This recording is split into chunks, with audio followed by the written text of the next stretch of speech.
우리를 위해 아들을 내어주신 그 하나님께서 오늘 저와 여러분을 예배로 초청해 주셨습니다. 우리를 아버지와 아들에게로 이끄시는 그 성령 하나님의 인도하심을 따라서 그 영원한 사귐 속으로 함께 나아가는 시간이 되었으면 좋겠습니다. 성령이여 우리를 예수께로, 예수여 우리를 아버지께로, 아버지 우리를 예수께로, 예수여 우리를 성령께로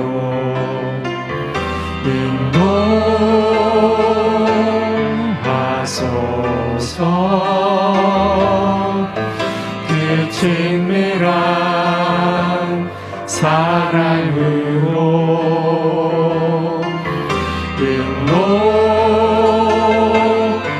인도하소서. 그 영원한 사귐으로 성령이여 우리를 예수께로, 예수여 우리를 아버지께로, 아버지 우리를 예수께로,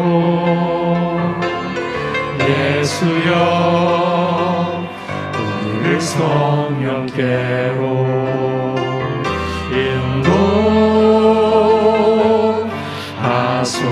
인도하소서.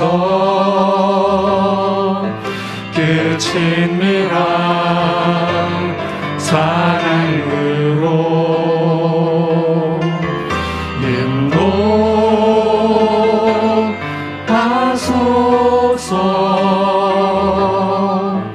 그 영원한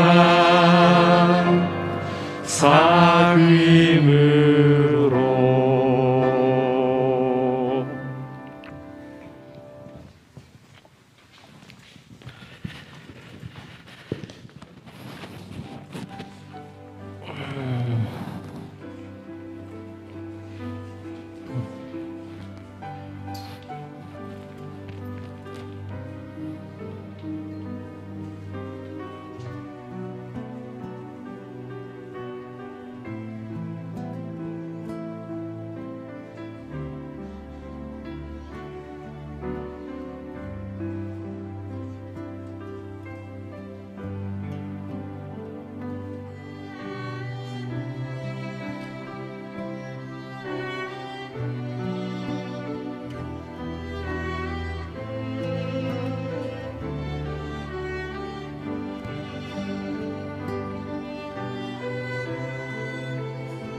예배 오신 여러분 환영합니다. 21년도도 이제 한 달밖에 안 남았습니다. 11개월 동안 주님은 우리를 늘 선한 길로, 옳은 길로 인도하셨습니다. 그런 주님을 신뢰하며 찬양하시겠습니다.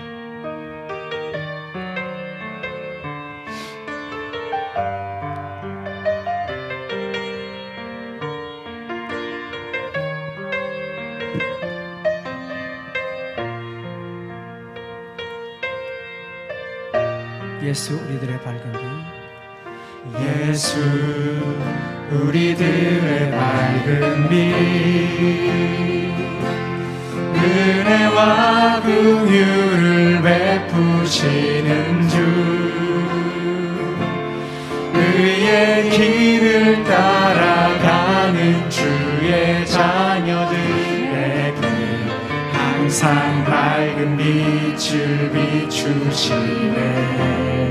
그는 구원의 주 하나님, 그는 구원의 주 하나님, 공의로 세상을 다스리시네.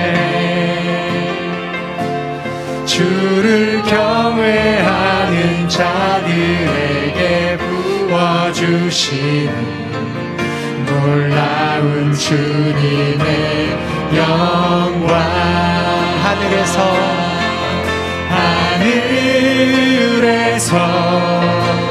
찬란하게 빛나는 주의 영광, 이 땅에 오셨네. 어둠을 밝히고 새 생명 주시네. 영원히 빛나는 나의 예수님, 높이 영광과 찬양 받으실 그 이름 경배합니다. 슬픔을 거두고 내게 자유 주시네. 기쁨의 노래를 영원한 나의 빛 예수께. 예수 우리들의 밝은 빛, 예수 우리들의 밝은 빛. 아멘. 은혜와 긍휼을 베푸시는 주,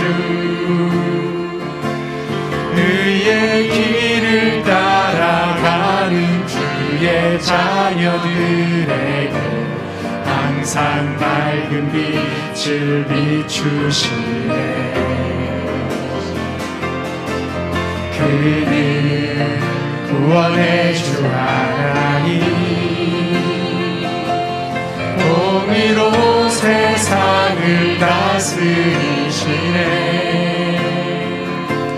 주를 경외하는 자들에게 부어주시는 놀라운 주님의 영광.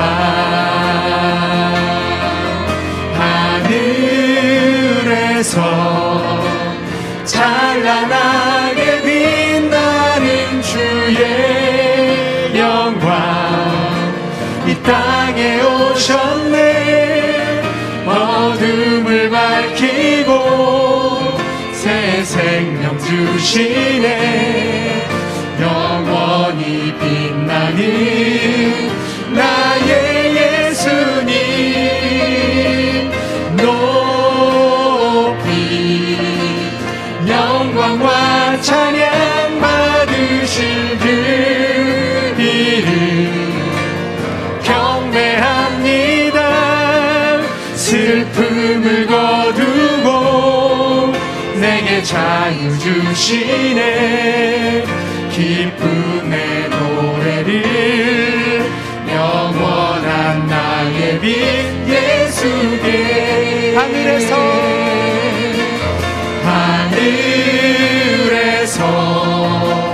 찬란하게 빛나는 주의 영광, 이 땅에 오셨네. 어둠을 밝히고 주시네. 영원히 빛나는 나의 예수님 높이 영광과 찬양 받으실 그 이름 경배합니다. 슬픔을 거두고 내게 자유 주시네. 기쁨의 노래를 영원한 나의 빛 예수께 하늘에서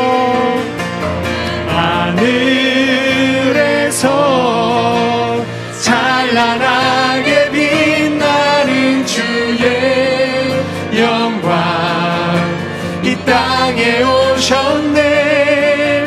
어둠을 밝히고 새 생명 주시네. 영원히 빛나는 나의 예수님 높이 영광과 찬양 받으신 그 이름 경배합니다. 슬픔을 거두고 내게 자유 주시네. 영웅의 노래를 영원한 나의 빛 예수께 교회를 교회되게 예배를 예배되게 우릴 사용하소서. 진정한 중의 날 오늘 임하도록 우릴 사용하소서. 교회를 교회되게 예배를 예배되게 우릴 사용하소서. 진정한 부흥의 날 오늘 임하도록 우릴 사용하소서. 우리에겐 소원이 하나 있네. 우리에겐 소원이 하나 있네. 주님 다시 오신 그날까지 우리 가슴에 새긴 주의 십자가 사랑 나의 교회를 사랑케 하네. 주의 교회를 향한 우리 마음 희생과 공의와 가난과 고난 하물며 죽음조차 우릴 막을 수 없네. 우리 교회는 이 땅의 희망 교회를 교회되게 예배되게 우릴 사용하소서. 진정한 부흥의 날 오늘 임하도록 우릴 사용하소서. 교회를 교회되게 교회를 교회되게 예배를 예배되게 우릴 사용하소서. 진정한 부흥의 날 오늘 임하도록 우릴 사용하소서. 우리를 사용하소서. 우릴 사용하소서.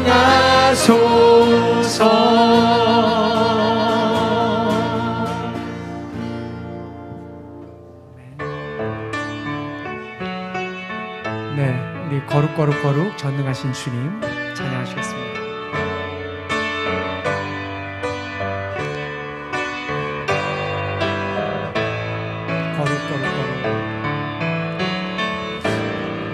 거룩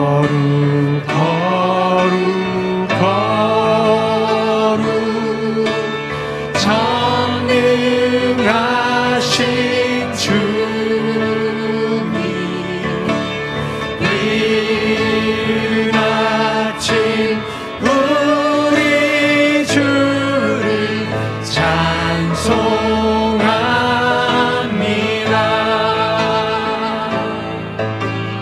거룩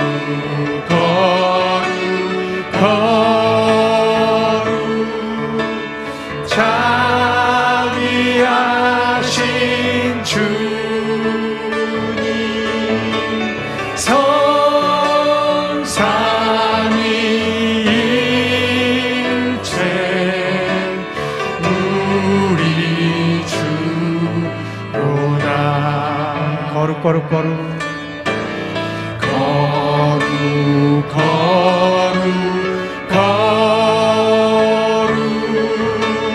주의 빛난 영광 모든 죄인 눈 어두워 볼 수 없도다.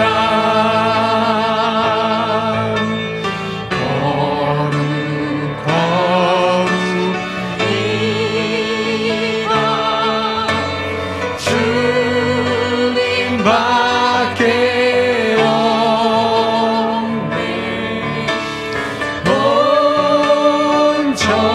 온전히 전능하신 주보다.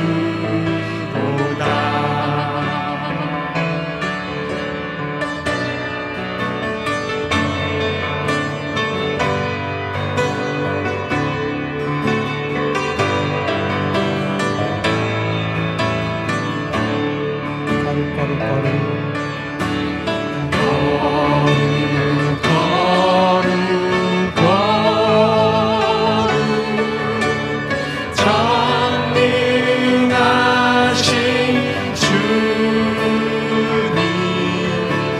천지 만물 모두 주를 찬송합니다.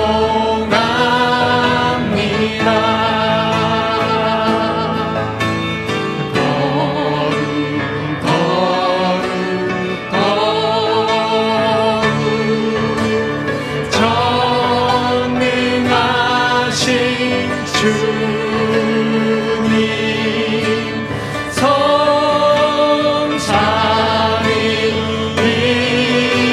성삼위일체 우리 주로다.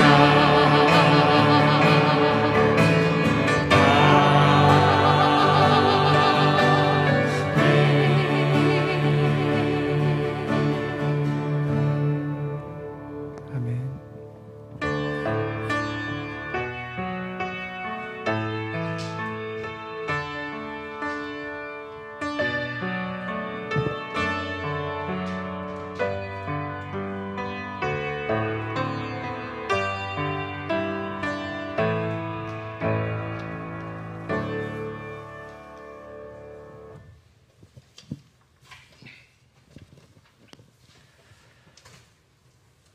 하늘에 계신 우리 아버지, 아버지의 이름을 거룩하게 하시며 아버지의 나라가 오게 하시며 아버지의 뜻이 하늘에서와 같이 땅에서도 이루어지게 하소서. 이미 임한 하나님 나라를 살아내며 완성될 하나님 나라를 꿈꾸는 나들모 양평교회가 하루하루 더 익어가며 늘 새로운 공동체 되기를 소망합니다. 주님, 주머니 속에 작은 스마트폰이 저희의 모든 것이 되어버린 것 같은 세상에 살고 있습니다.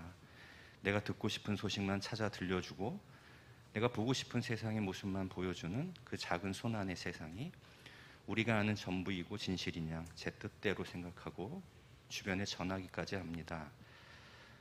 모든 것을 다 아시는 주님, 저희들 진실이 무엇인지 판단하기 어려운 세상 가운데 분별할 수 있는 지혜를 주십시오. 세상의 소리에 귀 기울이지 않고 주님의 음성만 듣기를 간절히 원합니다.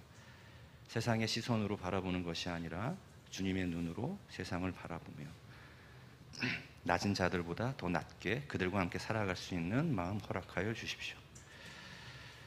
나들모 양평교회가 지난 2년여 동안 코로나를 비롯한 여러 어려운 상황 가운데 많이 움츠려져 있었습니다. 그 시간들을 사역자와 목자, 원약가족들의 수고와 헌신으로 잘 걸어왔습니다. 그들과 함께 이 시간 주님 앞에 기쁨과 찬송으로 예배 드릴 수 있는 시간 허락하여 주셔서 감사합니다. 또한 나들모 양평교회가 나무숲 샘터학교와 아신대학교와 서로의 부족함과 필요함을 채워주며 함께할 수 있는 공간 창출을 통해 새로운 도약을 꿈꾸고 있습니다. 그 과정 가운데 주님 함께해 주십시오.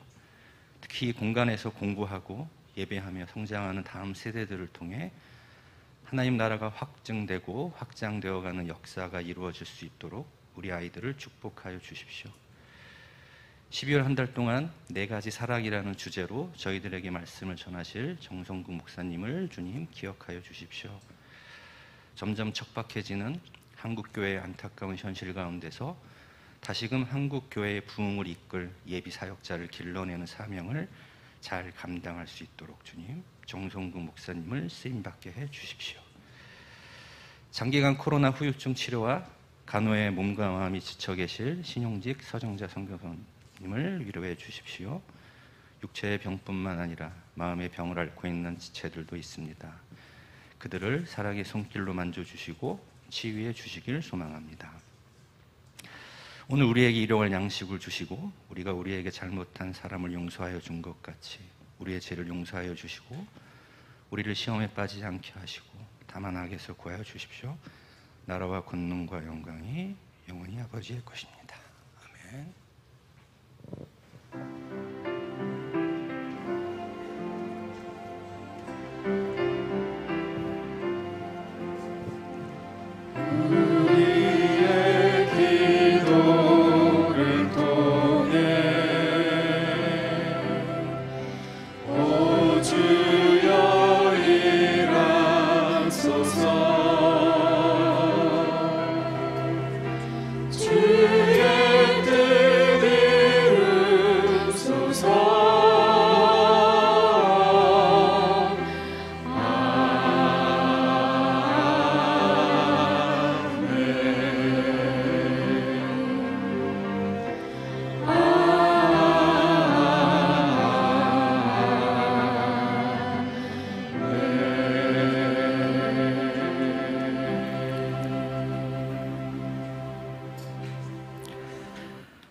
여러분 반갑습니다. 네, 12월 한 달 동안 4번 말씀을 같이 나누게 됐습니다. 우리 12월 달에는 우리 교회 언약 가족들이요, 우리에게 주어진 가장 중요한 관계들, 나와 나 자신과의 관계, 그리고 하나님과의 관계, 공동체 속에서의 지체들과의 관계, 그리고 세상과의 관계, 이 4가지를 함께 돌아보고 또 내년 한 해를 내다보는 그런 달로 저희가 함께 보내고 있습니다.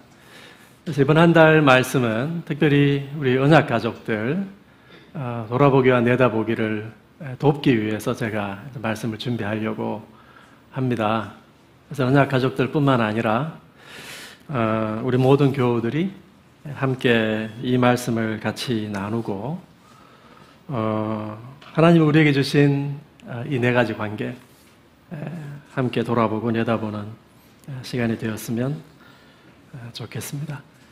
오늘 우리에게 주시는 하나님 말씀 누가복음 19장 1절부터 10절까지 말씀인데요, 우리 한 절씩 교독하도록 하겠습니다. 누가복음 19장 1절부터 10절까지 말씀, 제가 먼저 1절 읽겠습니다. 예수께서 여리고에 들어가 지나가고 계셨다. 삭개오라고 하는 사람이 거기에 있었다. 그는 세관장이고 부자였다. 삭개오는 예수가 어떤 사람인지를 보려고 애썼으나 무리에게 가려서 예수를 볼 수 없었다. 그가 키가 작기 때문이었다. 그래서 그는 예수를 보려고 앞서 달려가서 뽕나무에 올라갔다. 예수께서 거기를 지나가실 것이기 때문이었다. 예수께서 그곳에 이르러서 쳐다보시고 그에게 말씀하셨다. 삭개오야, 어서 내려오너라. 오늘은 내가 내 집에서 묵어야 하겠다. 그러자 삭개오는 얼른 내려와서 기뻐하면서 예수를 모셔 들었다. 그런데 사람들이 이것을 보고서 모두 수군거리며 말하였다. 그가 죄인의 집에 묵으려고 들어갔다. 삭개오가 일어서서 주님께 말하였다. 주님 보십시오. 내 소유의 절반을 가난한 사람들에게 주겠습니다. 또 내가 누구에게서 강제로 빼앗은 것이 있으면 4배로 하여 갚아주겠습니다. 예수께서 그에게 말씀하셨다. 오늘 구원이 이 집에 이르렀다. 이 사람도 아브라함의 자손이다. 인자는 이런 것을 찾아 구원하러 왔다. 아멘. 같이 한번 기도할까요? 존귀하신 주님, 삭개오에게 찾아오신 그 예수님, 오늘 저희의 마음집에, 우리의 삶에도 찾아오실 줄로 믿습니다. 각 사람의 삶의 형편에 맞게 주님께서 이 말씀 사용하여 주시기를 간절히 소원합니다. 예수님 이름으로 기도하옵나이다. 아멘. 여러분, 난쟁이 던지기 놀이 혹시 들어보셨습니까? 독일 철학자 페터 비엘이라고 하는 사람이 쓴 삶의 격이라고 하는 책이 있습니다. 그 책에 의하면 독일의 어느 작은 마을에 아마 아직도 이 놀이를 하고 있나 보죠. 난쟁이 던지기 대회가 있다고 합니다. 여러분, 이 대회가 어떤 대회인지 짐작이 가시죠? 두 사람이 난쟁이의 한쪽 팔과 다리를 잡고 멀리 던지는 사람이 대회에서 이기는 그런 놀이입니다. 이 비에리는 그 놀이를 하는 사람들과 경론을 벌입니다. 어떻게 그런 짓을 할 수 있느냐? 인간을 어떻게 그렇게 다룰 수 있느냐? 이거죠. 그리고는 그 난쟁이에게 찾아가서 당신은 왜 다른 사람들이 당신을 그렇게 놀리도록 그 수치를 허용하느냐? 이렇게 물어요. 그러니까 이 난쟁이가 하는 말이, 보아하니 당신은 먹고 사는데 아무런 지장이 없는 사람처럼 보이는데 나는 그렇지가 않소. 나는 이걸 해야 밥벌이를 할 수 있어. 이렇게 이야기를 했습니다. 비에리는 이 책에서 이 난쟁이 던지기 놀이를 하는 이들이 지닌 인간에 대한 생각을 저격하고 있습니다. 그리고 밥벌이 때문에 내가 나의 존엄을 던질 수 있다라고 생각하는 이 난쟁이를 비에리는 반대합니다. 왜냐하면 인간의 존엄은 그 개인의 의사결정의 자유보다 더 상위의 가치다라고 하는 거예요. 그 사람이 내가 결정해서 내 존엄을 던지고 당신이 무슨 상관이요? 이렇게 말할 수 없는 이유는 뭐냐? 우리가 타인의 존엄이 훼손되는 것을 볼 때 우리 모두는 몹시 불쾌함을 느끼게 됩니다. 왜냐하면 난쟁이가 던져질 때 던져지는 것은 그 난쟁이가 아니라 인간이기 때문에 그런 것이죠. 인간의 존엄이 던져지는 것이죠. 그렇기 때문에 그것을 볼 때 마치 나의 존엄이 훼손되는 것 같은 불쾌함을 느끼는 것입니다.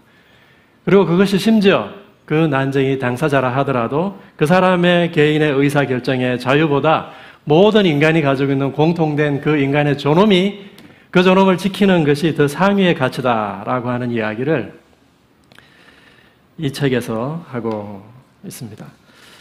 한 사람이 자기 자신의 그 삶의 격, 자기의 존엄에 대해서 가지고 있는 이해는요, 그가 지닌 인간 전체와 세상에 대한 그 생각과 직접적으로 연관이 되어 있습니다. 그 사람이 지닌 생각이, 모든 생각이 인간의 삶의 격과 존엄을 보장해주는 생각이 되지는 못합니다. 생계를 위해서 전제적이를 선택한 그 난쟁이라고 수치심을 겪지 않았겠습니까? 어차피 자신은 저주받은 사람이기 때문에, 날 때부터 저주받은 사람이기 때문에 아무렇지도 않았을까요? 그가 인간이 아니었다면 아무렇지도 않을 수 있겠죠. 키 작은 사람 삭개오, 세리요, 사람들은 그를 죄인이라고 불렀습니다.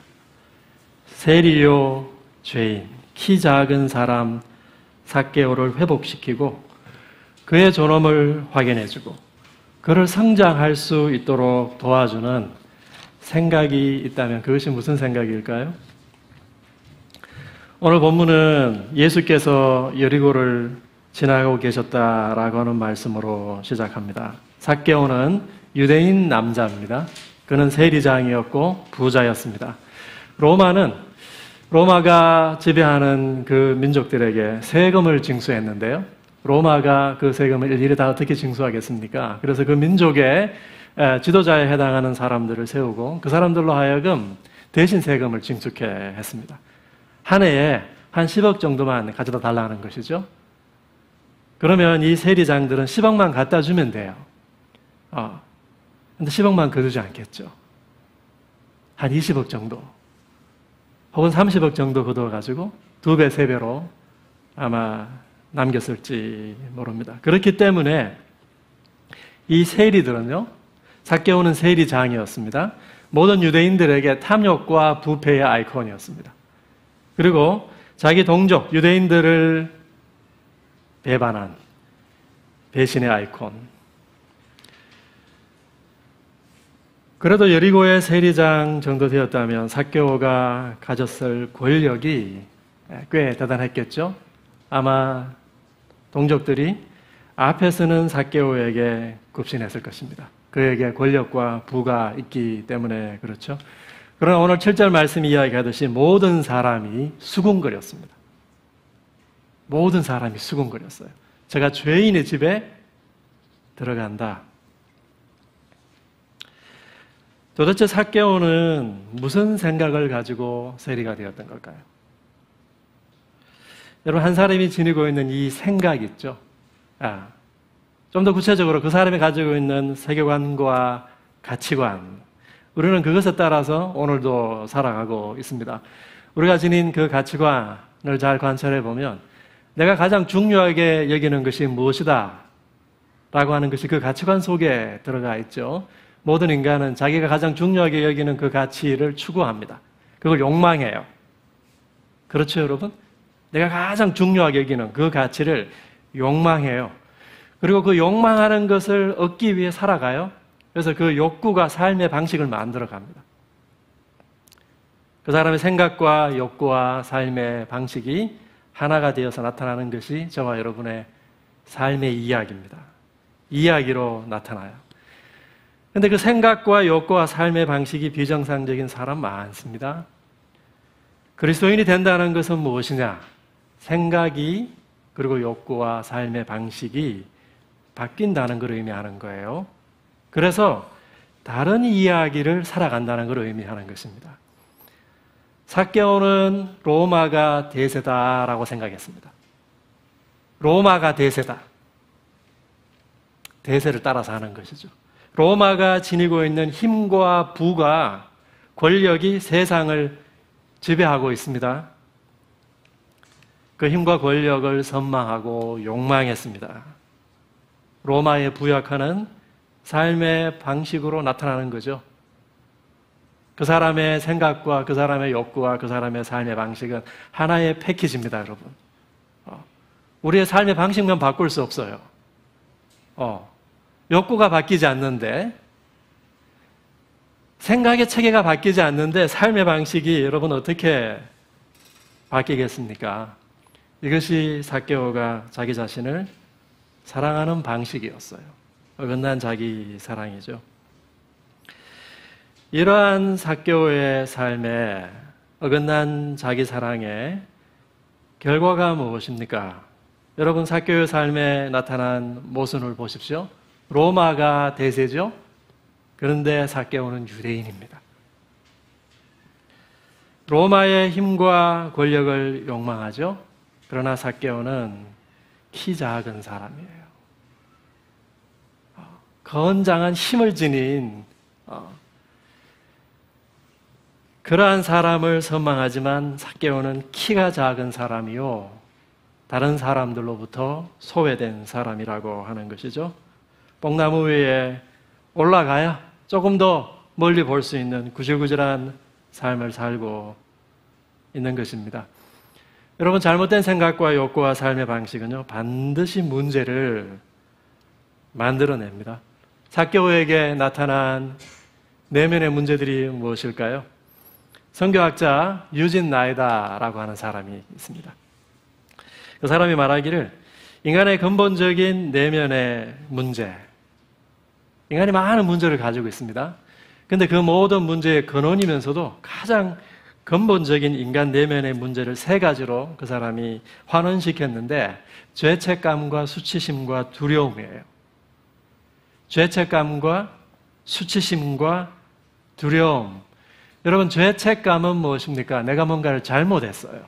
잘못한 다음에 찾아오는 후회와 부담. 이게 죄책감이죠. 수치심은 뭡니까? 내가 다른 사람의 그 눈을 만족시키지 못했습니다. 타인의 기대에 어긋났다라고 하는 실망감. 그래서 자기를 비하하고, 자기를 비하하니 다른 사람으로부터 자기를 소외시키죠. 자신으로부터도 소외시키고요. 남의 눈을 만족시키지 못했다, 내가 모든 사람들이 기대에 어긋났다라고 하는 실망감에서 찾아오는 자기 비하의 감정, 이게 수치심입니다. 여러분, 두려움은 뭔가요? 두려움은요, 내가 어떤 힘에 붙잡혀서 그 아래에 있기 때문에, 근데 그 힘을 도저히 내가 극복하지 못하기 때문에 찾아오는 공포예요. 그 두려움이에요. 이 죄책감과 수치심과 두려움은 독립적이면서도 서로 연결되어 있습니다. 이게 서로 독립적인 거죠. 제가 여러분에게 각각을 설명했습니다. 독립적이면서도 중복되어 나타납니다. 죄책감을 가지고 있는 사람은요, 처벌받을 것에 대한 두려움을 가지고 있어요. 그렇죠? 수치심을 지니고 있는 사람은요, 내가 다른 사람들로부터 거절당할 수 있다라고 하는 두려움을 항상 가지고 있습니다. 내가 뭔가를 잘못했다고 생각하는 사람은요, 그게 드러나면 다른 사람들에게 내가 거절당하겠지 하는 이 수치 있죠? 이 죄책감과 수치심과 두려움이 독립적이면서도 중복되어 나타날 수 있다라고 하는 것입니다. 여러분, 삭개오의 내면을 우리가 충분히 짐작할 수 있습니다. 동족들을 배반했다라고 하는 죄책감, 그 사람들로부터 손가락질 당할 때 찾아오는 수치심, 로마의 힘과 권력에 대한 두려움, 그리고 내가 지금 가지고 있는 이 부와 지위를 언젠가는 내가 잃을 수도 있다라고 생각하는 데 찾아오는 두려움. 우리는 예수님의 십자가가 우리가 가지고 있는 모든 문제의 대답이라고 믿는 사람들입니다. 여러분, 그렇지 않습니까? 십자가가 대답이라면 여러분의 문제는 무엇입니까? 십자가가 대답이라면 여러분의 문제는 무엇입니까? 여러분, 죄의 세력은요, 성경은 죄를 하나의 힘으로 묘사합니다. 그 죄가 우리에게 찾아왔을 때 그 죄는요, 우리에게 항상 결과를 남겨요. 임팩트를 남긴단 말이에요.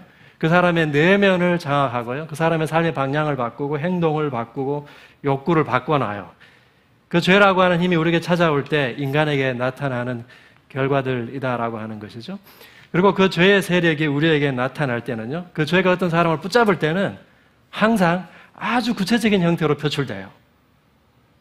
한국 사회 속에 살고 있는 사람들이 죄에 노예되었을 때 그것은 한국 사회에 아주 살고 있는 사람으로서의 독특한 형태로 나타난다고요. 그렇지 않습니까? 파리 가면 1대학부터 10대학 있잖아요. 그렇죠? 그렇죠? 아무 데나 가면 돼요. 딱히 1대학이라고 더 좋은 대학이 아닙니다.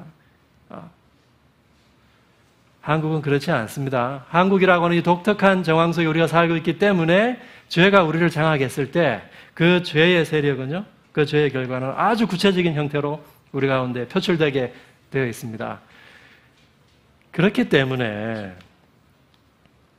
십자가가 우리 문제의 대답이라면 그 하나님 나라의 복음도, 그 하나님 나라의 임재도 우리 가운데 아주 구체적인 방식으로 한국 사람들의 문제를 해결하는 방식으로 우리 가운데 임하게 되어 있다라고 하는 거죠. 누가는 삭개오가 겪었을 내면의 죄책감과 수치심과 두려움을 암시하면서 결정적으로 그가 키가 작은 사람이었다라고 덧붙이고 있습니다. 여러분, 누가가 의사였다라고 하는 것을 기억하셔야 돼요. 의사는 함부로 사람에게 당신 키가 작네 이렇게 진단하지 않습니다. 삭개오는 아마 거의 난장이었을 것 같아요.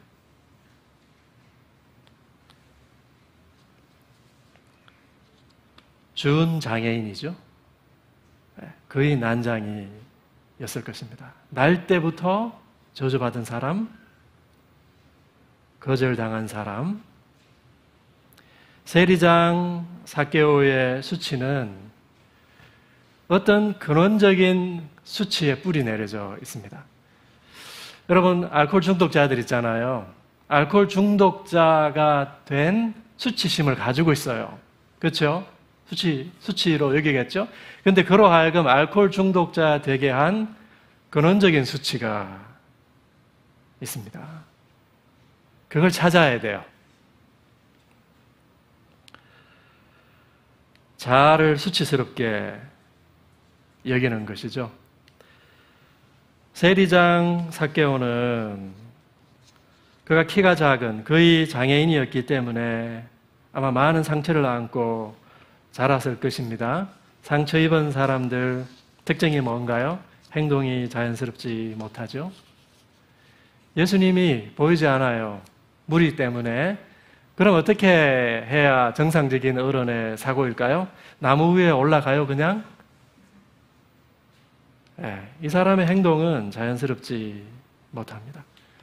상처 입은 사람들은 자기를 증명하려고 합니다. 자기의 있는 모습 그대로 충분하지 않습니다. 그 사람을 쉬지 못하게 만드는 거죠. 끊임없이 자기를 증명하려고 합니다. 삭개오, 의지의 한국인이죠. 인간 승리했습니다. 여리고 그 큰 도시에 수많은 세리들이 있었을 텐데요. 그 가운데 세리장. 그러면 뭐합니까? 로마로부터는 2등 시민 취급당하고 유대인들로부터는 배신자. 여러분, 이것이 삭개오의 삶입니다. 여러분, 사람이 어떻게 이렇게 살 수 있습니까? 삭개오는 자기의 존엄을 다 던져버렸어요. 자기의 존엄을 주고 재물을 샀어요. 마음 아프지 않습니까, 여러분? 이런 사람에게 자기의 존엄을 다 팔아버린 사람이 무슨 성장을 하겠습니까, 여러분? 무슨 영적인 성장이 가능해요? 예수님은 삭개오를 잃어버린 자 이렇게 표현하고 계십니다. 10절에 잃어버린 자 이렇게 표현하죠. 그 잃어버린 사람 삭개오를 찾으러 오셨습니다. 삭개오는 원래 구절에 의하면 누군가요? 아브라함 자손이었습니다. 그런데 잃어버렸어요.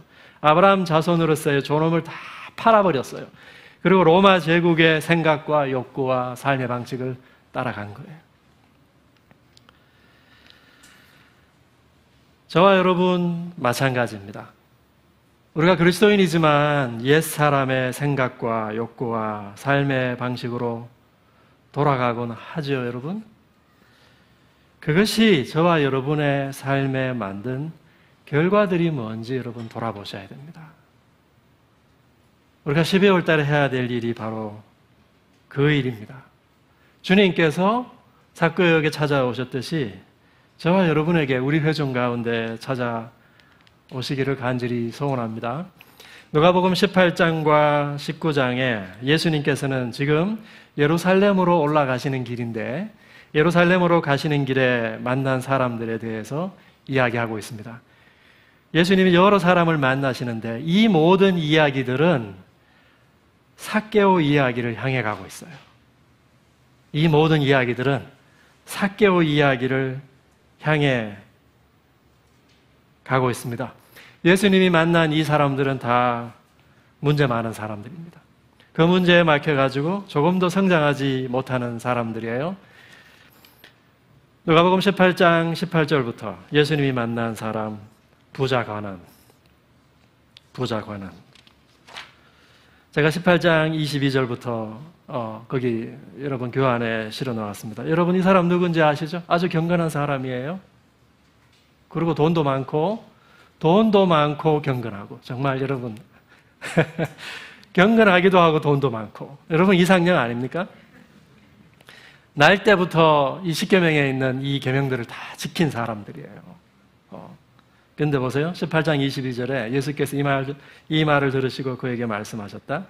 네게 아직도 한 가지 부족한 것이 있다. 네가 가진 것을 다 팔아서 가난한 사람들에게 나눠줘라. 그리하면 네가 하늘에서 보화를 차지하게 될 것이다. 그리고 와서 나를 따르라. 이 말씀을 듣고서 그는 몹시 근심하였다. 그가 큰 부자이기 때문이었다. 그가 아주 종교적인 사람이었습니다. 그런데 그 본문 제가 오늘 실어놓지 않았습니다만 살인하지 말라, 간음하지 말라 그 이웃과의 관계 속에서 이런 윤리적인 명령은 잘 지켰는데 정작 그가 누구와 관계에서 문제가 있습니까? 하나님과의 관계에서 문제가 있다라고 하는 것을 예수님께서 지적해 놓으셨습니다. 이 사람은 재물을 사랑했습니다. 그 만몬의 신을 내려놓으려고 예수님께서 요구하셨죠? 여러분 사람들을 가만히 보면요. 뭘 두려워하는지 보면 그 사람이 사랑했던 걸 두려워해요.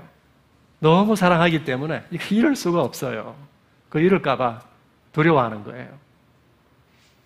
이 부자 관원은 만몬을 사랑했고 그 만몬, 재물을 잃을까 봐 두려워하는 사람이었습니다.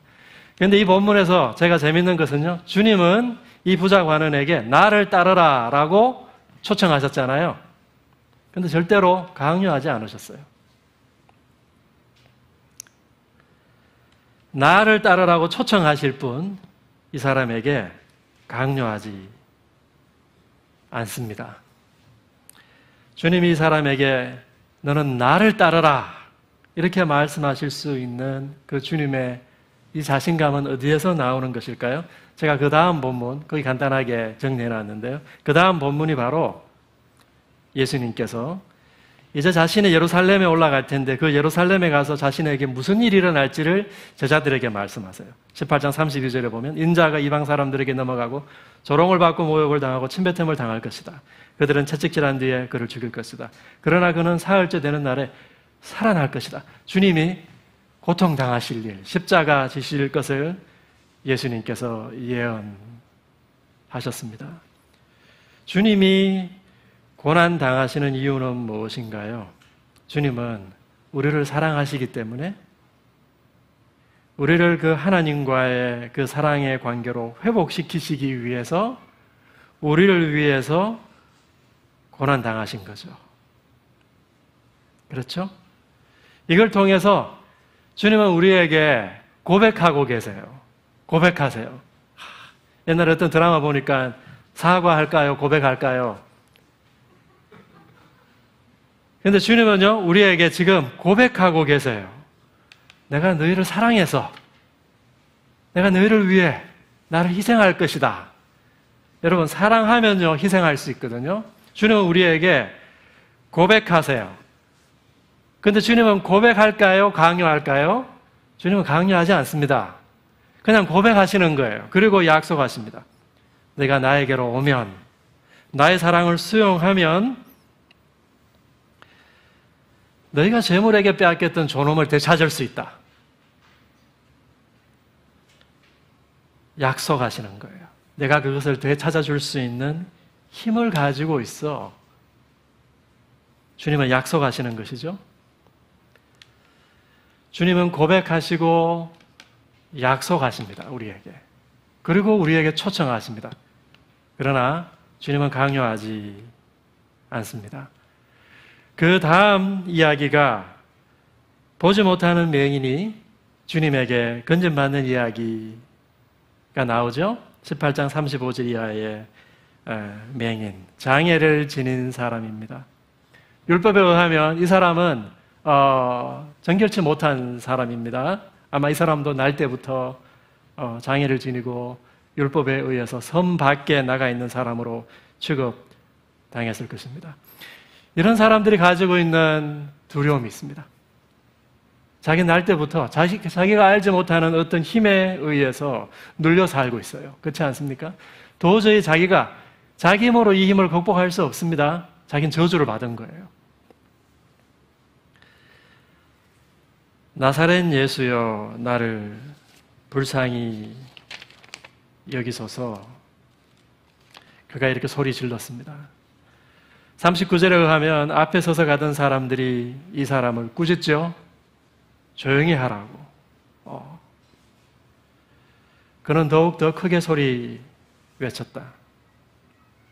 다윗의 자손님, 나를 불쌍히 여겨 주십시오.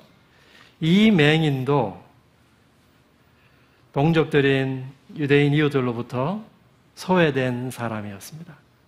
그런데 이 사람은 예수께서 자신을 이 저주에서 건져줄 수 있는 힘, 이 힘에 눌려가지고 내가 지금까지 저주와 두려움 아래 살고 있었는데 예수께서 나를 여기에서부터 건져주실 수 있는 힘을 지니고 계신 분이다라고 하는 것을 믿었습니다. 네 믿음이 너를 구원했다. 주님은 우리에게 찾아오셔서 고백도 하시고 약속도 하세요. 나에게 그 힘이 있다라고 하는 겁니다. 그리고 초청하십니다. 나를 따르라.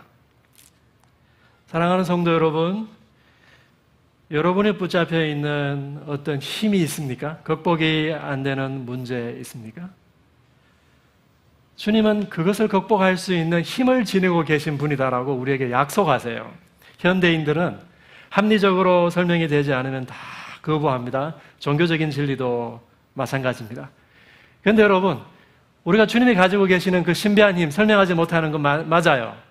그런데 여러분 잘 들여다보세요. 여러분이 가지고 있는 문제는 다 설명이 됩니까? 우리 삶은요, 신비로운 것 투성입니다. 인간의 내면을 잘 들여다보세요.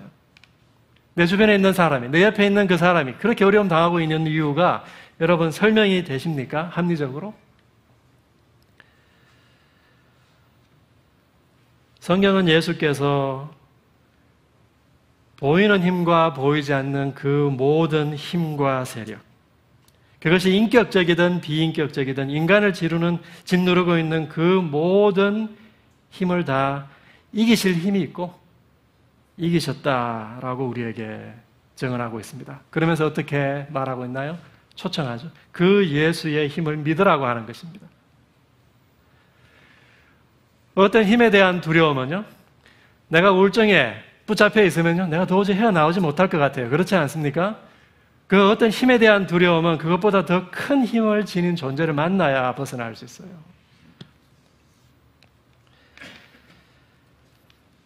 여러분, 삭개오 이야기가 특별한 이유는요, 아까 제가 말씀드렸죠? 이 모든 이야기가 지금 삭개오 이야기를 향해 가고 있습니다. 예수님이 예루살렘으로 들어가시기 전에 마지막으로 만난 사람, 내가 이 사람은 꼭 만나고 가야 되겠다. 그것이 삭개오였습니다. 그리고 삭개오를 보면요, 이 사람은 모든 문제의 종합 선물 세트 같아요. 종합 선물 세트 아시죠, 여러분? 이 사람은 부자관원처럼 재물을 사랑하는 사람이에요. 만몬을 두려워하는 사람입니다. 맹인처럼 이 사람은 거의 준장애인으로 태어났습니다. 이웃들로부터 소외된 사람이죠. 예수께 소리 지를 때 그 유대인 동족들이 이 사람에게 수치를 주었습니다. 삭개오는 이 모든 것을 다 지니고 있는 사람이라고요. 예수님께서 그런 삭개오에게 찾아오셨습니다. 5절에 의하면 예수님 말씀하시죠. 내가 오늘 네 집에 유하여야 하겠다. 내가 오늘 네 집에 오늘 우리가 읽은 새 번역에는 네 집에서 묵어야 하겠다 이렇게 번역이 되어 있네요. 이 하겠다라고 하는 이 번역이 저는 좀 마음에 들지 않아요. 왜냐하면 내가 너희 집에 반드시 오늘 머물러야 되겠다 이런 뜻이에요. I must stay at your house. 영어로 하자면 그렇다는 거죠. 이것은 강력한 사랑의 고백입니다, 여러분. 이것은 강력한 회복의 약속이에요. 삭개오야, 내가 너를 사랑하고 내가 온 이유는 너 같은 사람 잃어버린 자 찾기 위해서 온 거야. 그리고 내가 너를 위해서 예루살렘에 올라가가지고 너를 위해서 내가 고난당할 거야. 강력한 사랑의 고백이죠. 회복의 약속입니다. 네가 나에게로 돌아오면, 나를 따르면 네가 재물에게 넘겨준 네 존엄을 찾을 수 있을 거야. 약속하시는 것이죠. 그래서 주님이 초청합니다. 내가 반드시 네 집에 들어가고 싶은데 너는 어떡하겠냐? 주님은 오늘 우리를 회복하시기 위해 우리 마음집에 그리고 우리 삶에 찾아오기를 원하시는 분입니다. 우리 삶 속에 찾아오셔서 우리가 가지고 있는 죄책감과 수치심과 두려움을 해결해 주시고 그것을 해결해 주시기 위해서 마치 삭개오와 앉아가지고 그 집에서 삭개오가 가지고 있는 그의 생각과 그의 욕구와 그의 삶의 방식을 점검하셨듯이 저와 여러분의 살아가는 이야기를 점검하기를 원하시는 분이다 라고 하는 것이죠. 우리를 회복하시는 주님의 방식을 여러분 잘 관찰해야 됩니다. 주님은 먼저 우리에게 고백하세요. 내가 너희를 위해 십자가 지러 간다. 그리고 약속하세요. 내가 나에게 오면은 네가 잃어버린 존엄을 찾을 수 있다. 고백하고 약속하고 초청하시지 주님은 우리에게 강제하지 않습니다. 왜 그렇습니까, 여러분? 진리는요, 강요하는 게 아니에요. 사랑은요, 강제하는 게 아니에요. 여러분, 사랑을 강제할 수 있습니까? 내가 누군가를 강제해가지고 당신 나를 사랑하시오 해가지고 그 사람 저를 사랑했어요. 그럼 그게 사랑인가요? 우리가 진정한 사랑을 하기 위해서는요, 그 사람에게 나를 사랑하지 않을 수 있는 자유도 줘야 돼요. 내 옆에서 자고 있는 사람이 같은 이불을 덮고 사는 사람이 있습니다. 우리 집에 가면. 그분이 다른 사람을 택할 수 있는데 저를 택한 거예요. 예. 그 사랑이 의미가 있는 거죠.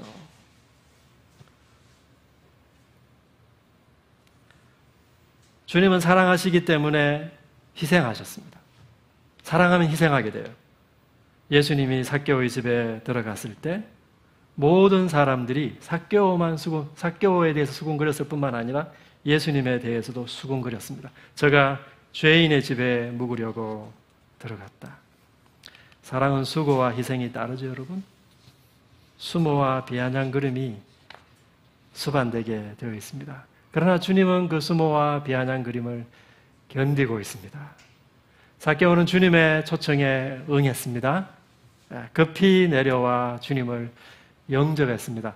여기서 영접했다라고 하는 유대인들이 사용하는 특별한 단어인데요. 예수님을 자기 집으로 들여가지고 발 씻을 물을 드리고 특별한 손님은 발을 씻겨주죠. 그리고 그에게 키스하고요. 기름을 머리와 그 몸에 발라드리고, 왜냐하면 먼 길을 왔거든요.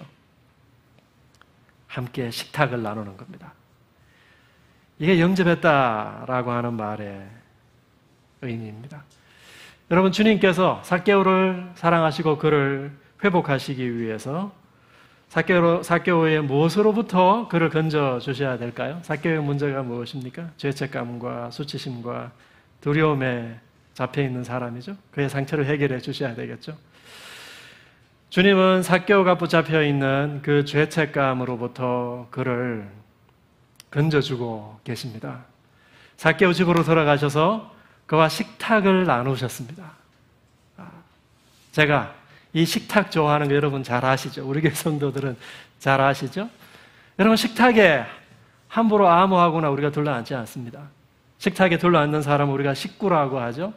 예수님 식탁을 나누는 사람들은요, 이제 당신은 하나님의 자녀, 하나님의 식구, 하나님의 가족의 자격을 가지고 있다라고 하는 걸 그 식탁을 나누는 행위를 통해서 예수님이 말씀하시는 겁니다. 예수님이 지금 삭개오에게 뭘 베풀어주고 있는 거예요? 용서해주고 계시는 거예요. 식탁을 같이 나눔으로 그 행위가 말을 하고 있는 거예요. 내가 너를 용서한다. 하나님이 너를 용서할 권한을 나에게 주셨는데 내가 너를 용서한다. 여러분 그리스도인들 가운데 내가 하나님께만 용서받으면 됐다라고 생각하는 사람들 참 많아요. 근데 그 사람의 삶을 보면요, 여전히 문제가 많아요. 용서받고 용서하지 못해가지고. 그렇죠? 하나님과의 화해와 용서 이후에 이웃과의 화해와 용서가 없으면요, 그 사람의 삶이 그 죄책감에서 노인받지 못해요. 그게 현실입니다, 여러분. 그렇지 않습니까? 예수님을 만나고 예수님은 삭개오가 이웃에게도 용서받을 수 있는 기회를 열어줍니다. 삭개오가 뭐라고 이야기하죠? 내 소유의 절반을 가난한 사람에게 나누어 주겠습니다. 그리고 내가 누구의 것을 강제로 빼앗은 것이 있다면 4배로 갚아주겠습니다. 여러분, 이 세리장들은요, 누구의 돈을 얼마나 덩쳐먹었는지도 잘 계산을 못하는 사람들입니다. 그렇기 때문에 일단은 절반을 가난한 사람들에게 나누어 주고 4배로 갚아주겠다. 구약 레위기 6장에 보면요, 내가 만약 누구에게서 덩쳐먹으면 5분의 1을 얹어서 줘라, 이렇게 얘기하고 있습니다. 5분의 1을 얹어서 줘라. 그런데 이 4배로 갚아주는 것은 율법에 없는 이야기거든요. 그런데 어떤 학자들이 헬라 문헌들을 찾다가 헬라인들이 우리말로 하자면 특정 범죄 가중 처벌죄에 해당하는 거죠. 어떤 특정 범죄를 저질렀을 때 그걸 4배로 갚아줘야 된다라고 하는 조항이 있다라고 하는 거예요. 삭개오는 지금 자기가 그걸 하겠다라고 하는 겁니다. 그가 이웃들로부터도 용서받을 수 있는 기회를 예수님께서 삭개오에게 주시는 거죠. 주님은 삭개오의 수치심을 해결해 주시려고 노력하고 계십니다. 이 삭개오의 이야기 전체는요, 예수님이 삭개오의 잃어버린 명예를 회복해 주는 과정으로 읽을 수 있습니다.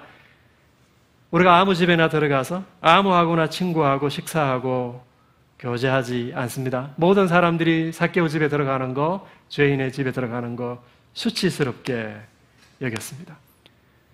그런데 그 삭개오와 함께 아브라함 자손, 하나님의 가족으로 함께 하나의 식탁에 둘러 앉았다라고 하는 것은요, 그 삭개오의 수치를 씻기고 이제 아브라함 자손으로 하나님의 자녀로서의 그 명예를 삭개오에게 회복시켜 주는 거죠.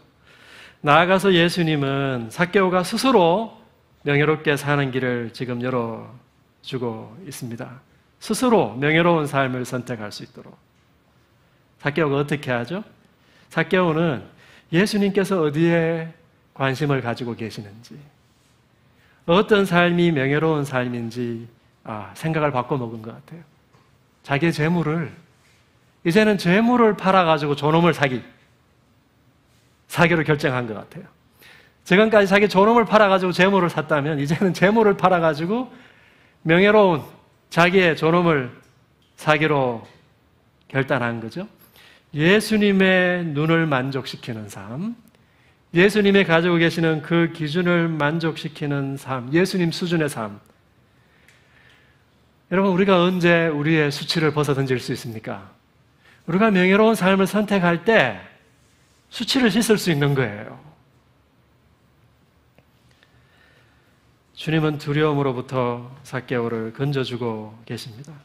처벌받을 두려움, 다른 사람들로부터 거절당할 두려움, 그 힘과 재물에 대한 두려움으로부터 주님은 삭개오를 건져주고 계시는 것이죠. 삭개오는 날 때부터 거의 난장이로 태어났습니다. 날 때부터 저주받은 사람이라고 생각했겠죠. 그리고 내가 나를 저주한 그 힘에 대해서 이게 어떤 힘인지 규명도 되지 않고 삭개오는 이해도 되지 않았을 것입니다. 극복도 되지 않았겠죠. 주님께서 이 삭개오를 어떻게 그의 상처로부터, 그가 받은 저주로부터 건져주실 수 있을까요? 삭개오가 예수님 만난 다음부터 키가 자랐나요? 예수님 만나면 여러분 무엇이 달라집니까? 상처받은 사람들은 자기의 상처만 쳐다봐요. 자신이 극복할 수 없는 그 힘의 피해자라고만 생각하죠.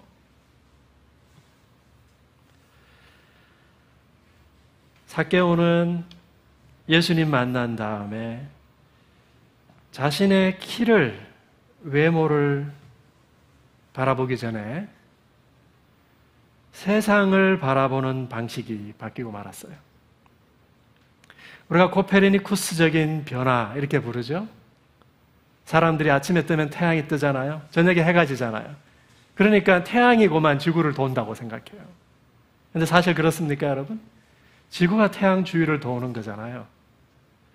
우리 삶 가운데 자기만 쳐다보는 사람은요, 자기 주위로, 자기 위주로 모든 걸 해석합니다.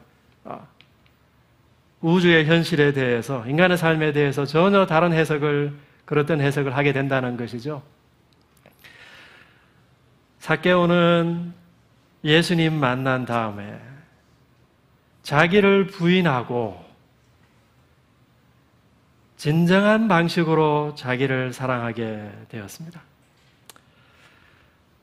삭개오가 어떻게 자기를 부인하고 자기를 사랑하게 되었나요? 제가 여러분에게 한 3가지 말씀 나누고 말씀을 정리하려고 합니다. 가장 먼저는요, 삭개오가 자신의 선택으로 예수님의 사랑에 응답했습니다. 자신의 선택으로 예수님의 사랑에 응답했습니다. 주님은 고백하고 약속하신 다음에 초청하셨습니다. 그러나 부자 관원은 주님이 우리를 초청하시는 이유는 주님이 우리를 사랑하시기 때문이죠. 여러분, 하나님은 인간을 당신과 사랑을 나눌 수 있는 존재로 지으셨습니다. 사랑을 나누기 위해 하나님께서 인간을 지으셨다라고 하는 거죠. 그래서 인간이 하나님을 사랑하기로 선택할 때 인간을 지으신 하나님의 목적이 성취가 되는 거예요. 제가 여러분에게 욥기 이야기 자주 하지 않습니까? 욥이 고난받았습니다. 근데 욥은 왜 고난당하는지 알지를 못해요. 그 욥기 1장과 마지막 장에 그 욥이 고난당한 이유가 재미있는 이야기가 그 속에 들어가 있죠. 하나님이 욥 자랑을 사탄에게 했습니다. 그러니까 사탄이 이야기합니다. 하나님, 욥이 하나님한테 선물 많이 받으니까 하나님 사랑하지. 그 선물 안 주면 욥이 하나님 사랑할까요? 욥기는 우리에게 이 질문을 던집니다. 하나님과 인간이 사랑을 나눌 수 있는 관계냐라고 하는 겁니다. 인간이 하나님으로부터 아무것도 받지 않아도 하나님을 사랑하도록 선택할 수 있느냐라고 하는 것이죠. 그렇기 때문에 인간이 재물과 힘과 지위를 내려놓고 하나님을 사랑하도록 선택할 때 이 사랑은 확인되는 거죠. 하나님이 인간을 지은 목적은 성취가 되는 거죠. 인간이 하나님을 위해 심지어 고난까지 당할 때 이 사랑은 확인되는 거죠. 하나님이 인간을 지은 목적이 성취가 되는 것이죠. 여러분, 내 상처요, 심지어 우리가 하나님을 위해 고난까지 당할 수 있다고요. 하나님을 사랑하면. 주님은 삭개오를 바로 이 하나님의 사랑의 교제 속으로 초청했습니다. 그리고 하나님과 사랑을 나눌 수 있는 존재, 그것도 절대 하나님이 인간을 강요하지 않습니다. 강요하지 않는 이유는 무엇입니까? 우리가 아이들을 키울 때 그 아이들이 아무리 어리더라도 그 아이들에게 강요하지 않는 이유는 무엇입니까? 하나의 존엄한 인간으로 존중하기 때문에 그렇습니다. 여러분, 상처받은 사람이 그 상처에서 스스로 헤어나올 수 있도록 자신이 자기의 존엄을 선택할 수 있도록 인정해줘야 돼요. 여러분 좋아하시는 드라마 가운데 나의 아저씨, 우리 가정교회에도 그 드라마 정주행 하신 분이 계시더라고요. 최근에 제가 누구라고 이름은 말씀드리지 않겠습니다. 오늘 기도하신 분. 네. 근데 그 나의 아저씨 보면요, 이런 대사가 나와요. 그 지한이가 그 회사의 중역들 앞에서 이 회사 와서 내가 그 아저씨 만나가지고 처음으로 내가 이 회사 와서 나도 괜찮은 사람일 수 있겠구나 생각했다는 거예요. 처음으로 나도 괜찮은 사람일 수 있겠구나.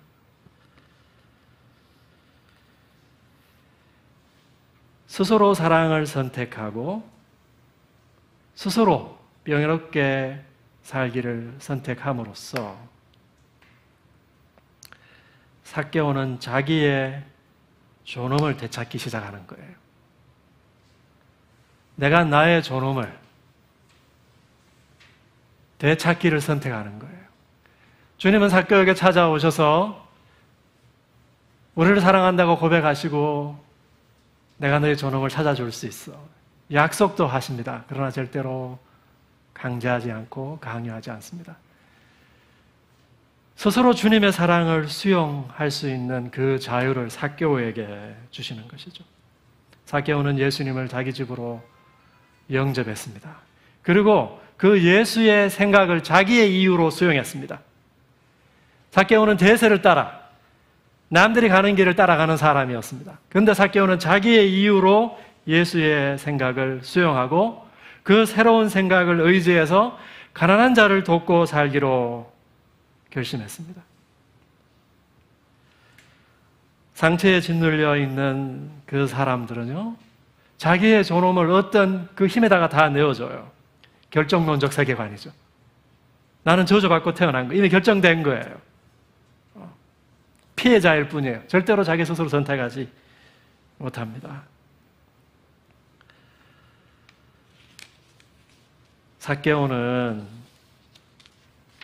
그 재물을 내어주고 자기의 그 인간적인 외모의 한계, 그것을 내어주고 자기의 존엄을 이제 되찾기를 스스로 결정하고 있습니다. 우리가 주님을 사랑하도록 선택했다 라고 하는 것은요, 나의 이유로 그 주님의 사랑을 수용한다는 걸 의미해요. 나의 이유로. 부자 관원은 그렇게 하지 않았습니다. 우리가 주님을 사랑하도록 선택한다는 또 다른 의미는요, 내가 다른 사랑의 대상을 이제는 그 다음 우선순위로 다 내려놓는다라고 하는 것을 의미해요. 재물에 대한 사랑, 자기 과시에 대한 욕구, 이거 다 내려놓는다라고 하는 것이죠. 하나님의 사랑을 모를 때는 삭개오가 증명하고 싶은 게 많았습니다. 재물도 모아야 되고 지위를 가지고 자기를 증명하려고 했습니다. 그런데 그걸 다 내려놓고 그 내려놓음과 동시에 자기의 존엄을 되찾기 시작했습니다. 삭개오는 자기를 부인함으로 자기를 진정으로 사랑하기 시작했습니다. 두 번째로 삭개오는 예수님의 말씀에 의지해서 오늘 여기에서부터 구원을 살아가기 시작했을 겁니다. 예수님이 9절에 이야기했습니다. 오늘 구원이 이 집에 이르렀다. 여러분 보세요. 구원은요, 오늘 임하는 거예요. 구원은 내가 죽어서 들어가게 되는 게 아니고요, 오늘 임하는 것이 구원이에요. 구원은요, 천국에 가서나 내가 누릴 수 있는 것이 아니고 어디에 임한다고요? 바로 이 집에 임하는 것이 구원이라고요. 구원은 바로 지금 여기에서 내가 새롭게 살아가는 생명, 내가 새롭게 살아가는 삶이 바로 구원입니다. 그리고 그 구원을 살아내는 과정이 바로 자기 부인과 자기 사랑입니다. 우리에게만 이 하나님 나라의 구원을 우리가 어떻게 살아갑니까? 옛사람에게 속한 생각과 욕구와 삶의 방식을 부인하고 예수님이 우리에게 보여주신, 삭개오에게 가르쳐주신 새로운 생각과 욕구와 삶의 방식을 연습해 가는 것이 오늘 여기에서 우리가 구원을 살아가는 방식입니다. 자기 사랑이 뭐라고요? 자기를 부인하고, 그렇기 때문에 예수님 닮아가는 거예요. 예수님 닮아가는 거. 예수님의 생각을 닮아가고, 예수님의 욕구를 닮아가고, 예수님의 삶의 방식을 따라가는 것이 우리가 구원을 살아가는 것이고 자기를 사랑하는 것이다 라고 하는 것이죠. 삭개오는 예수님의 생각을 닮아가기 시작했습니다. 예수는 우리에게 찾아오셔서 그 하나님 나라의 세계관과 가치관을 가르쳐 주셨어요. 하나님이 무슨 일을 하고 계시는지 우리에게 가르쳐 주셨습니다. 하나님이 세상을 사랑하셔서 지금 그 세상을 회복하고 계시죠? 하나님이 지금 세상을 회복하고 계시는 중이에요. 그 하나님의 세상 회복을 일을 위해 예수님이 보냄받으신 것이죠. 예수님도 그 하나님의 일을 위해 보냄받았다라고 하는 것이죠. 여러분, 심지어 예수님도 자기 자신을 그 하나님의 목적을 위해 변두리로 자기 자신을 위치시키고 계시죠. 이것이 코페르니쿠스적인 회심입니다. 여러분, 내가 구원받으면 끝나나요? 우리가 이것을 구원론적 이기주의 이렇게 부릅니다. 구원론적 이기주의. 아주 이기적인 동기를 가지고도 우리가 구원에 대해서 이야기할 수 있습니다. 그런데 하나님께서 지금 무슨 일을 하고 계신다고요? 세상을 회복하고 계신다고요. 그리고 그 세상 회복을 위해 예수님도 보내시고 또 누구를 보내신다고요? 저와 여러분도 보내신다고요. 그래서 우리가 지금 읽고 있는 이 삭개오 이야기의 맨 마지막, 누가복음 맨 마지막에 가면 예수님이 제자들에게 너희가 이 모든 일의 증인이다. 마태복음 맨 마지막에 가면 너희가 세상으로 가서 모든 사람을 제자 삼아라.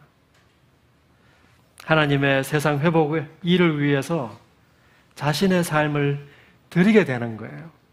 이 세계관과 가치관의 변화가 일어나는 것이죠. 삭개오는 그 예수님의 생각을 닮아가기 시작했습니다. 삭개오에게 욕구와 성품의 변화가 따라올 수밖에 없겠죠. 삭개오는 급히 내려와서 즐거워하며 기뻐하며 예수님을 영접했습니다. 우리의 가치관이 바뀌지 않은데 우리의 정서가 바뀌겠습니까, 여러분? 우리의 가치관이 바뀌어야 우리의 욕구가 바뀌죠. 사람은요, 자기가 중요하게 여기는 가치를 욕망하게 되어 있습니다. 삭개오 욕구가 어떻게 바뀌었나요? 주님과 함께 머물러 교제하는 것, 특히 그 주님의 생각을 따라서 가난한 자들을 돌아보려고 하는 마음의 욕구가 바뀌기 시작했습니다. 하나님의 사랑을 받으니 나도 하나님을 사랑하고 싶고 타인도 사랑하고 싶은 거죠. 여러분, 우리가 사랑하기 위해서 사는 것 아닌가요? 사랑할 때 우리 마음 가운데 기쁨이 찾아오는 것 아닙니까? 삭개오는 예수님의 삶의 방식을 따라잡기 시작했습니다. 예수님의 스타일이 무엇인가요? 잃어버린 자들을 회복시키는 라이프 스타일. 그 일을 위해서 수모 정도는 가볍게 견뎌주는 스타일. 그리고 사랑하기 위해서 자신을 희생하는 스타일. 이게 예수님의 라이프 스타일이에요. 그 사람의 생각과 욕구와 삶의 방식은 여러분 하나의 패키지입니다. 사람이 바뀔 때는요, 이게 한꺼번에 바뀌게 되어 있습니다. 여러분, 제게 이렇게 말할지 몰라요. 나는 최고의 가치, 하나님을 최고의 가치로 여기는데 아직은 내가 그렇게 살지 못해요. 여러분, 그것은요, 여러분에게 하나님이 최고의 가치가 아닐 가능성이 많아요. 욕망이 바뀌고, 욕구하는 것이 바뀌고, 삶의 방식이 바뀌어야 진짜 변하는 것입니다. 예수님 만나고 삭개오는 오늘 여기에서부터 자기를 부인하고 예수님을 닮아감으로 그 구원을 살아가기 시작했습니다. 마지막으로 우리가 생각해 볼 것은 삭개오가 결국 하나님의 가족이라고 하는 공동체 안으로 들어오게 되었다라고 하는 것입니다. 예수님은 삭개오를 잃었다가 다시 찾은 아브라함 가족의 일원이다, 이렇게 묘사하고 계시죠? 하나님의 가족을 떠나서 자신과의 관계에서 제대로 성장할 수 있는 사람이 있을까요, 여러분? 공동체를 떠나서 자기와의 관계에서 성장할 수 있는 사람이 있을까요? 하나님은요, 신앙 공동체에게다가 하나님 나라의 복음을 맡기셨어요. 마태복음 맨 마지막 11 제자에게 예수님께서 말씀하셨어요. 누가복음 맨 마지막에 제자 공동체에게 예수님께서 너희가 증인이다, 이렇게 말씀하셨어요. 공동체에다가 하나님 나라의 복음을 맡기셨다라고 하는 말씀이죠. 심지어 용서의 권세도 예수님께서 교회에게 주셨어요. 제가 요한복음 20장 23절 그게 실어놨습니다. 예수님이 부활하신 다음에 저자들에게 찾아와서 아버지가 나를 보낸 것처럼 나도 이제 너희를 보낸다. 그런 다음에 마지막으로 하신 말씀, 너희가 누구의 죄든지 사하면 사해 줄 것이요, 누구의 죄든지 그대로 두면 그대로 있으리라. 여러분, 이게 무슨 말씀인가요? 하나님의 죄 사함도 그리스도인 공동체를 통해서 매게 된다라고 하는 것입니다. 여러분, 그리스도인들이 자신이 받은 그 용서에 대한 확신이 불투명합니다. 희미해져요. 매우 희미하게 이해하고 있습니다. 요한복음 20장 23절은요, 그 하나님의 용서가 하나님 가족의 다른 구성원들의 수용을 통해서 확인된다라고 하는 걸 보여주고 있는 거예요. 예수님의 식탁을 통해서 삭개오가 그 아브라함 자손의 가족 속으로 수용됨으로써 삭개오가 하나님의 용서를 받았다라고 하는 것이 확정된다고요.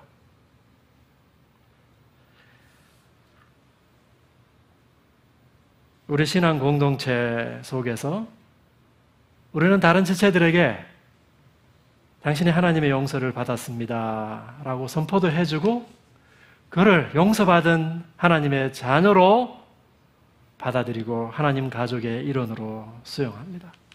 이것이 성경이 우리에게 보여주고 있는 용서의 메커니즘이라고 하는 거죠. 예수님의 식탁에서 우리는 서로를 가족으로 인정하고 그를 용서하고 그의 수치와 두려움을 씻어줍니다. 그렇기 때문에 사랑하는 성도 여러분, 저와 여러분이 개인적으로라도 좋은 그리스도인으로 성장하기 위해서 무엇을 찾아야 할까요? 공동체 찾아야 된다고요. 제 주변에 팬데믹 시대를 지나가면서 이게 끝나나 했더니만 끝나지 않죠. 제 주변에 신앙의 성장에 대해서 고민하는 사람들 많습니다. 근데 여러분, 성장은 그냥 오지 않습니다. 성장을 가능케 하는 생각을 만나야 됩니다. 그리고 그 성장을, 그 생각을 구현하고 있는 공동체를 만나야 돼요. 그리고 그 공동체 속에서 자기 부인과 자기 사랑을 함께 연습해 가고 있는 사람들을 만나야 돼요. 그래야 지속적으로 성장할 수 있습니다.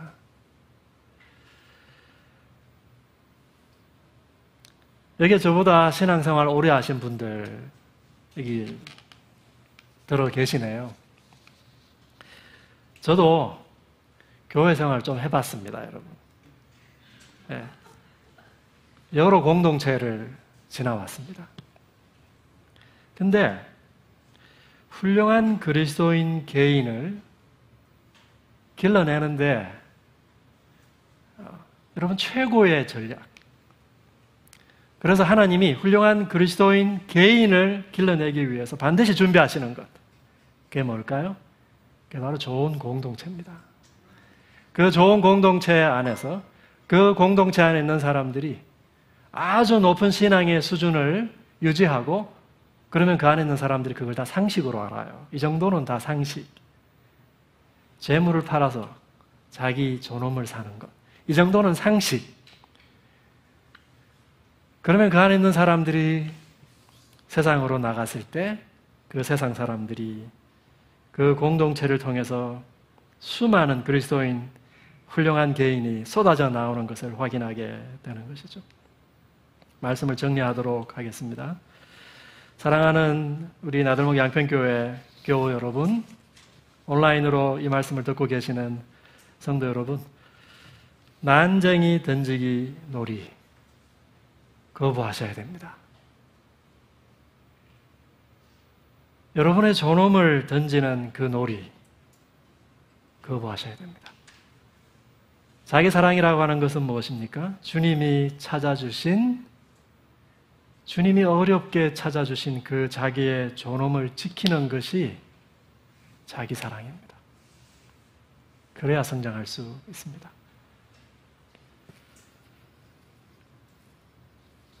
이 시간 한 1분 정도 받은 말씀을 기억하고 잠깐 묵상하도록 하겠습니다.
주님은 고백하시는 분이십니다. 우리를 사랑하신다고. 그리고 약속하십니다. 나를 따르라. 그러면 내가 잃어버린 존엄을 되찾게 될 것이다. 그러나 주님은 강요하지 않으십니다. 그것이 주님이 우리를 존중하는 방식이십니다. 그것이 인간이 하나님의 형상으로 귀하게 지음받았다라고 하는 의미입니다. 이 시간 오늘 들은 말씀을 기억하고 우리 자신의 이유로 하나님 앞에 나아가도록 하겠습니다.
이 시간 마음으로 드리는 예배 주님께 올려드리면서 같이 찬양하도록 하겠습니다.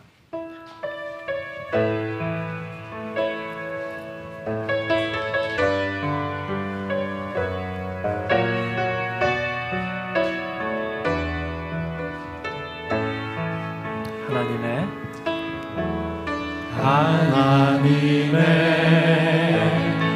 그늘 아래 내 모든 것 다 내려놓고 나 잠잠히 주를 묵상하네. 그 놀라우신 은혜를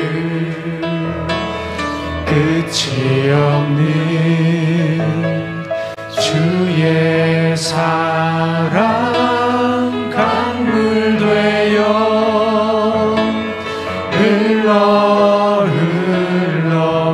내 영혼에 자유함 주시네.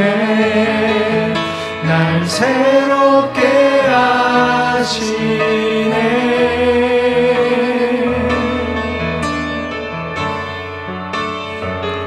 하나님 사랑 그 사랑 날 자유케 하네. 하나님 사랑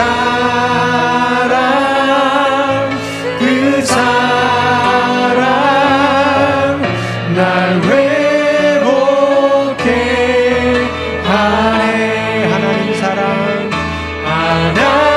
사랑 그 사랑 날 자유케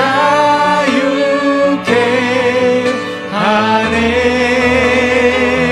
하나님 사랑 그 사랑 날 회복해 하네.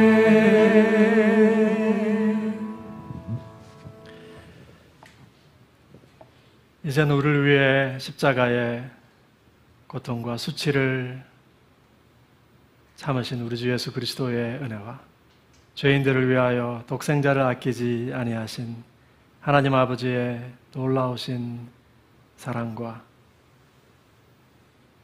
우리를 아버지와 아들에게로 이끌어 주시고 날마다 우리의 연약함을 대신 짊어져 주시는 성령 하나님의 역사하심이 자기를 부인하고 하나님이 우리에게